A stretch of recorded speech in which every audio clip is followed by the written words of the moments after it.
Qui a dit qu'un épisode qui a pour but de faire vendre un jeu était forcément mauvais? L'Annale du Destin sort dans moins d'une semaine et cet épisode fait revenir les personnages qu'on n'avait pas vus depuis longtemps, à savoir saison 15 pour Mysterion et saison 14 pour les autres. Et ouais, depuis le temps que j'attendais leur retour. Hey, salut à tous, c'est Maniaco Shonen et aujourd'hui on va parler de l'épisode 4 de cette saison 21, à savoir Franchise Prequel. Je suis encore malade, donc désolé si je parle bizarrement.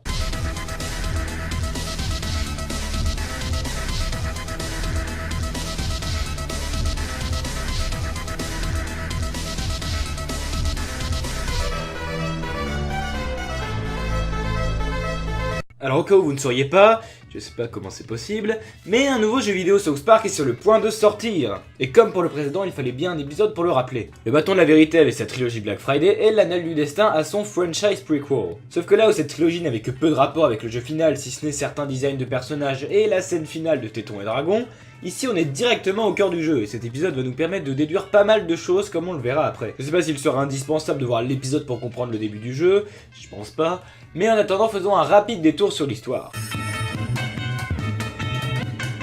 Tout d'abord, on retrouve notre équipe de héros préférés, à savoir le Kun et sa bande, apparemment reformés depuis la saison 14, qui recrute un nouveau héros, Fastpass alias Jimmy Valmer. Sauf que voilà, le professeur K.O. n'a pas fini de leur mettre des bâtons dans les roues, et il se sert maintenant de Facebook pour disperser des rumeurs calomnieuses sur eux. Le groupe de héros va donc devoir trouver un moyen pour que les gens comprennent que tout n'est que fake news, et qu'ils puissent finalement lancer une franchise de super-héros et gagner un max de thunes. S'ajoute à ça les parents qui, croyant que les rumeurs sont vraies, décident de demander à Mark Zuckerberg de venir répondre à leurs questions à propos de Facebook.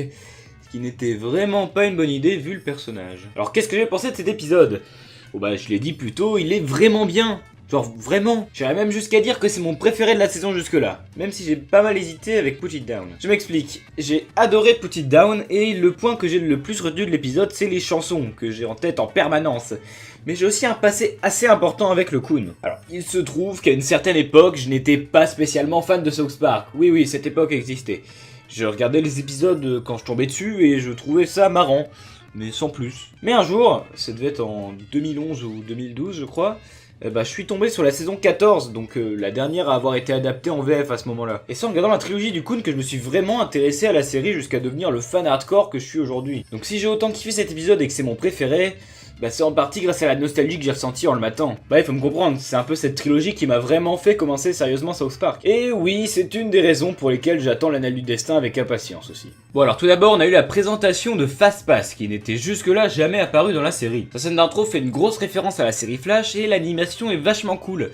Comme dans tout l'épisode d'ailleurs. Jimmy nous montre même son passé, comme quoi il était handicapé de naissance, donc ce qu'on savait déjà, mais par contre il est né avec son talent pour la comédie. Et également sa vitesse surhumaine du coup. C'est aussi très drôle de remarquer que le plus rapide de la bande est un handicapé moteur. Genre littéralement. Par contre on ne voit ni le professeur Timothy, ni Captain Diabète, et pas non plus Call Girl, qui auront sûrement une introduction dans le jeu. Hey, vous savez quoi ? Et si on commençait par les points négatifs pour changer ?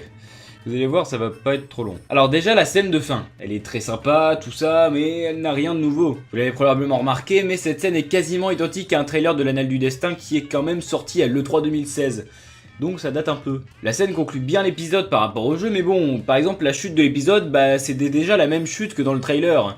Donc un peu déçu. C'est un peu comme si l'épisode n'avait pas de chute, vu qu'on connaissait déjà. Je sais pas vraiment si on verra cette scène dans le jeu pour expliquer à ceux qui n'auraient pas vu l'épisode, mais en tout cas je suis mauvaise langue quand je dis qu'il n'y a aucun changement avec la version du trailer, puisqu'il y en a bien un. À savoir que Mysterion était censé avoir une série Netflix dans la phase 1, alors que là, il nous parle de jeux vidéo. Et oui, c'est bien la seule fois qu'on entend ce mot dans l'épisode. Oui, car là où la trilogie du Black Friday vendait son jeu de manière pas du tout discrète, mais quand même super hilarante, ici à aucun moment on nous mentionne l'Annale du Destin. Mais à aucun moment. Donc premier point négatif, le manque de surprise de la fin. Deuxième point négatif, le trop grand nombre de personnages fait qu'on a eu très peu de temps pour les exploiter. Par exemple Kenny, il a quoi, 3 répliques sur tout l'épisode, peut-être 4. Bon j'avoue que je chipote un peu parce que là c'est pas non plus gênant. Mais à part le Kun et à la limite Fastpass, les autres sont pas très utiles. Bon à part la fin quand ils tendent un piège à Zuckerberg, j'avoue que là c'était cool. Et ensuite, c'est tout. Ouais, je sais pas si je suis aveuglé par mon fanboyisme, mais j'ai trouvé pas d'autres points négatifs. Bon, je suis sûr que l'épisode a d'autres points négatifs que j'aurais pas forcément remarqué, hein. Après c'est surtout que je suis aveuglé parce que j'adore cet épisode, j'imagine. Mais bon, en attendant, dites-moi dans les commentaires si vous avez d'autres points négatifs, parce qu'en ce qui me concerne, c'est parti pour l'éloge. Déjà, c'est drôle. Que ce soit Mark Zuckerberg, les plans du professeur K.O. ou encore les aventures des enfants, c'était drôle. Oui, parce que aussi cet épisode se concentre sur les enfants.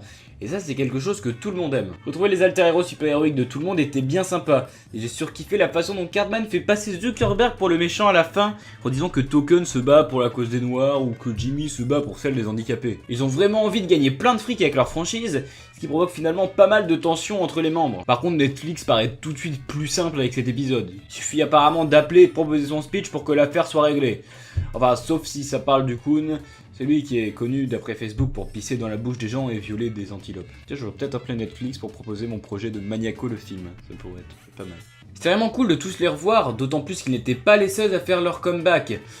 Eh oui, Butters, alias le Professeur Chaos, est aussi de la partie. Chaos en a fait du chemin par rapport au jour où il a voulu noyer le monde entier en laissant couler un tuyau d'arrosage. Et il s'adapte à son environnement pour faire son job de super vilain. Dans ce cas présent, il se sert habilement de Facebook pour stopper les héros. Il a compris qu'en dispersant des fausses rumeurs sur le net, il pouvait faire plonger la franchise naissante de ses ennemis. On le voit même recruter ses larbins, ce qui nous prépare au jeu dans lequel on a déjà pu voir qu'il y aurait en effet pas mal de mignons à son service. On apprend même le nom du numéro 28, Adam, qu'on croisera assurément dans le jeu. Par contre, juste une question, il est où le général Désolation? Oui d'accord, on le verra sûrement dans le jeu, parce que là il avait aucun rôle à jouer. Mais bon, juste un petit caméo en fond, ça aurait été cool, ouais, bah quand même. Je veux dire, c'était bien scié de voir à quel point le professeur Chaos était professionnalisé dans son entreprise, là. Donc avoir par exemple Général Désolation en fond là-bas, là, ça aurait pu être cool.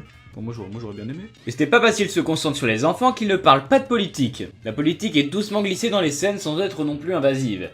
Ouais, invasif, c'est surtout un adjectif qui convient au créateur de Facebook. Il débarque dans la ville parce que des inconscients l'ont invité, mais avec sa voix robotique mal calée sur ses lèvres et sa tendance un peu trop forte à s'occuper de ce qui ne le regarde pas, il va très vite être vu comme une menace. Mais d'ailleurs, quelque chose de froid qui connaît toute votre vie privée. Ah ok, donc ce qu'on a devant nous ce n'est plus Mark Zuckerberg, c'est une personnification de Facebook.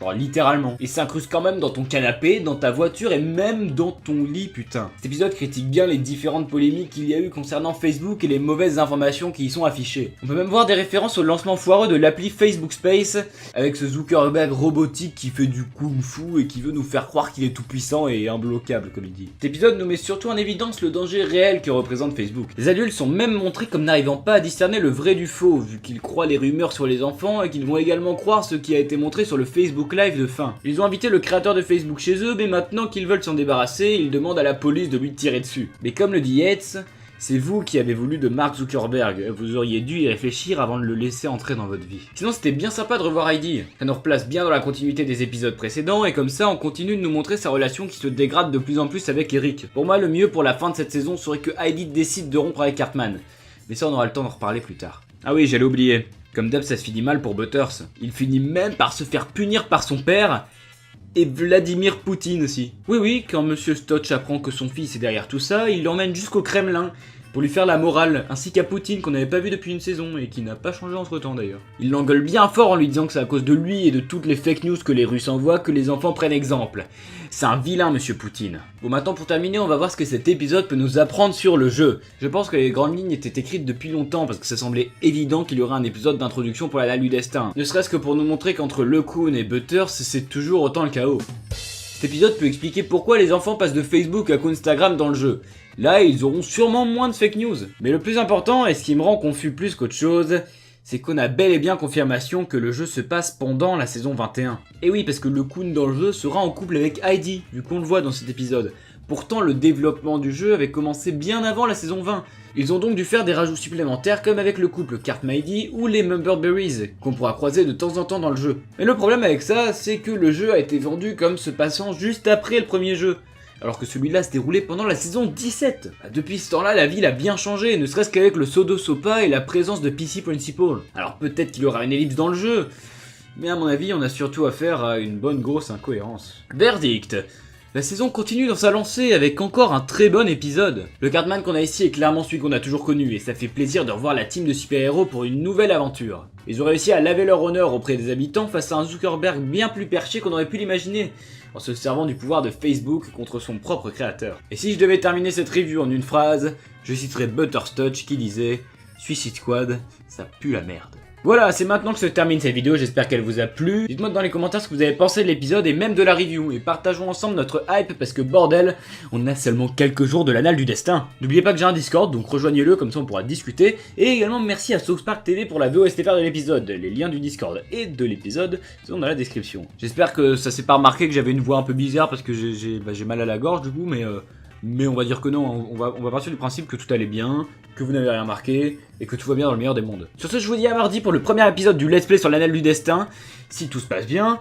Et d'ailleurs, pour ceux qui sauraient pas, du coup, il y aura une vidéo par jour, jusqu'à la fin de l'Annale du Destin. En tout cas, si j'arrive à tenir le rythme, une vidéo par jour. Et donc bah, je peux vous dire que les semaines à venir, et ben putain, ça va chier. Mais donc sur ce, bye tout le monde, salut.